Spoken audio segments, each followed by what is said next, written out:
Amici di Moto.it, ciao a tutti dalla Sardegna, luogo sperduto per mantenere fede alla promessa che vi abbiamo fatto.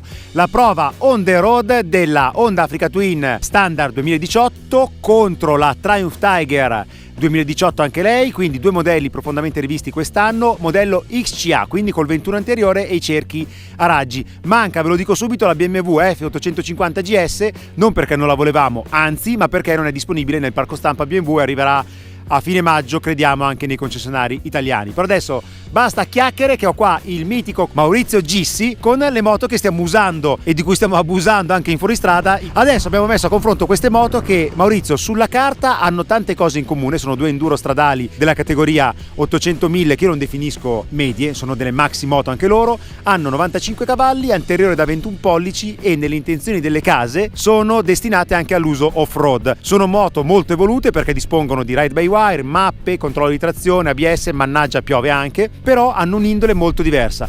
Io in questa prova con Maurizio non mi soffermerò troppo sui dati tecnici perché trovate le prove singole fatte delle rispettive moto su Moto.it. Oggi cosa facciamo, Maurizio? Basta chiacchierare, se no ti rubo la parola. Le abbiamo usate tanto, abbiamo fatto fuoristrada come dicevi tu, strade molto belle, veloci, misto di tutto, pioggia, per cui vediamo un pochino il comportamento delle due moto, quali sono le differenze più importanti. In cosa cambiano? Sono due enduro stradali, però provandole emerge un'indole veramente diversa. Partiamo dalla Triumph Tiger, è un enduro stradale, però in questo caso io porrei l'accento sulla declinazione stradale di questa definizione, perché è una moto che su strada ha delle qualità veramente notevoli. Sì, la definizione più stradale è giusto, perché questo è un 3 cilindri 800, quindi un motore di ispirazione più sportiva. Giustamente hanno privilegiato la componente stradale. La moto è più caricata sull'avantreno rispetto all'Africa Twin, quindi è molto divertente negli inserimenti di curva. Questo forse lo penalizza un po' in fuoristrada, ma lo racconterai meglio tu.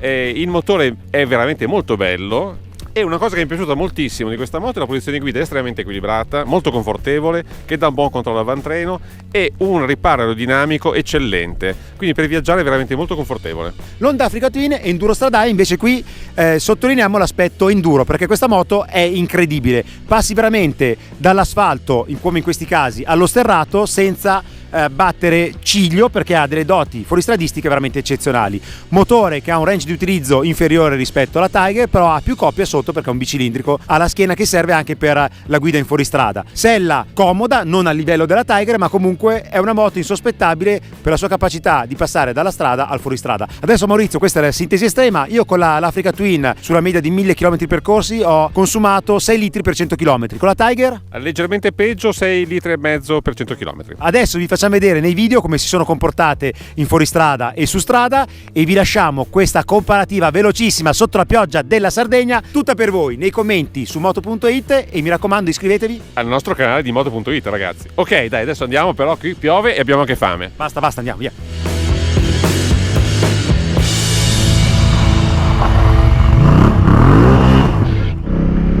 Facciamo un tratto misto lento con l'Africa Twin per farvi vedere l'efficacia ciclistica. Vedete che questa moto, pur essendo una enduro che ama veramente il fuoristrada, tra le curve ha un'efficacia rara. Certo, c'è un bel beccheggio delle sospensioni, però non è mai repentino, è controllabilissimo dalla frenata Nissin, che tra l'altro è molto modulabile. Guardate nel misto questa moto come viaggia, sicura, precisa, ad andature veramente incredibili se pensiamo che è una Max Enduro.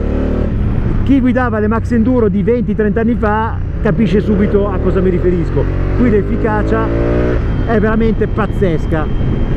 Guardate qua, ci sono delle curve strette, tornante in discesa,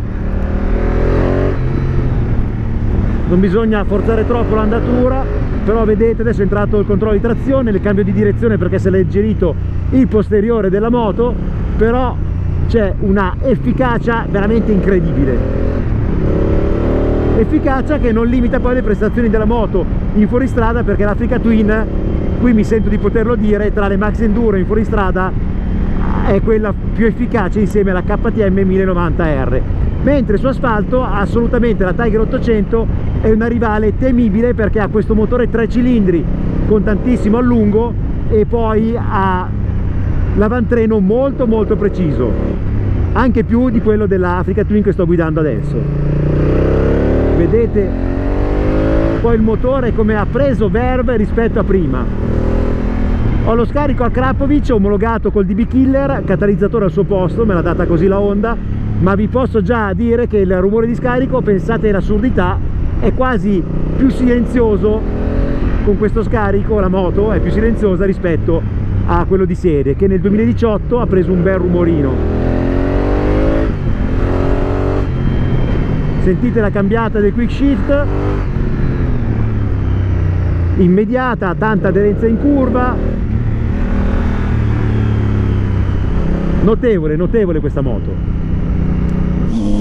La posizione di guida della Tiger 800 ricorda molto quella della versione precedente, c'è solamente il manubrio che è un pochino più arretrato per la precisione di 10 mm, quindi è l'assetto che replica quello del modello noto. Tra l'altro è una posizione molto corretta perché è molto confortevole, perfettamente equilibrata in distanze sella manubrio pedane, ma dà anche un bel controllo all'avantreno e inoltre funziona molto bene anche fuori strada. La protezione aerodinamica è molto elevata, vedete proprio qui la protezione offerta dai riflettori laterali e dal parabrezza, che può essere regolabile in altezza. Questo adesso è una posizione più bassa e vedete pure offre già un riparo molto buono. Quindi comfort elevato grazie anche alle manopole riscaldabili, alle selle riscaldabili. Tra l'altro queste hanno, sulla versione XCA sono di serie, hanno un'imbottitura molto buona anche per il passeggero. Vibrazioni, come potete sentire il motore quando canta, sono comunque molto basse. È veramente una moto perfetta anche per viaggiare.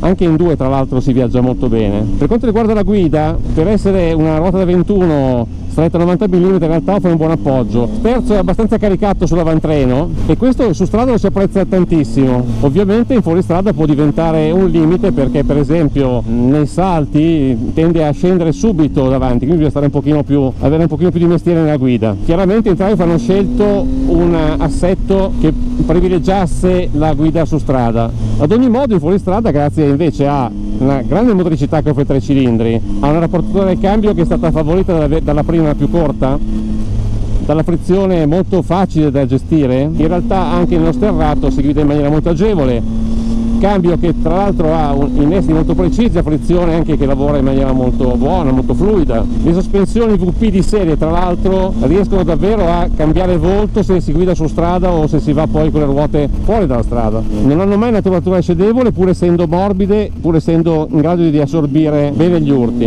Anche il mono posteriore, anche in queste condizioni, velocità molto elevata, conserva una stabilità irreprensibile. La frenata forse è l'unica cosa in terra ciclistica che non prende il massimo dei voti, perché ha sì una buona potenza ma la modulabilità non è eccellente e soprattutto quando si chiede tanto dal doppio disco davanti, insomma, non è così progressiva la frenata. In termini di spazi di frenata chiaramente siamo messi molto bene, ripeto, solo una questione proprio di feeling quando si stacca in maniera un pochino violenta.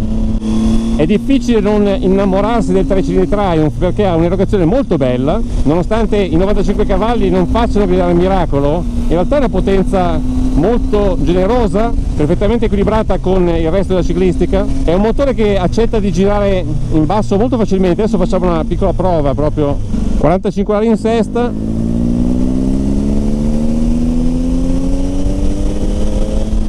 Non un sussulto, è una bella ripresa pulitissima. Ovviamente e dopo i 6.000 giri che qua canta meglio, no? Soprattutto se lo confrontiamo al motore dell'Africa Twin, che chiaramente ha una cubatura un pochino più elevata, quindi ha dei medi più sostanziosi. Qua abbiamo la necessità di guidare tenendo il motore un pochino più su di giri. Allora, da guidare su asfalto non sembra neanche di avere un 21 davanti, potrebbe essere un 19 gommato addirittura in maniera più generosa del 90 mm che c'è.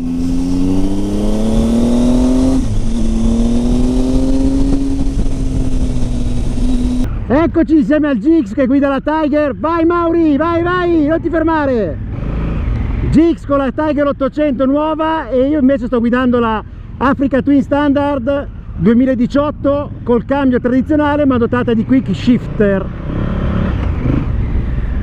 Saliamo questi tornanti molto stretti alle spalle di Olbia e guardate anche le Max Enduro con le borse come vanno su, bene sicure anche con le gomme stradali. Ragazzi, proseguiamo il giro, guardate che belle queste foreste con tratti di ombra molto importanti sempre all'interno della Gallura, e sono passato dall'Africa Twin all'altra moto del nostro viaggio, la Tiger 800 che prima guidava Gix, e anche la 3 cilindri si comporta in maniera magnifica sugli sterrati anche con le gomme stradali Bridgestone di serie, perché è un motore dolcissimo e molto trattabile.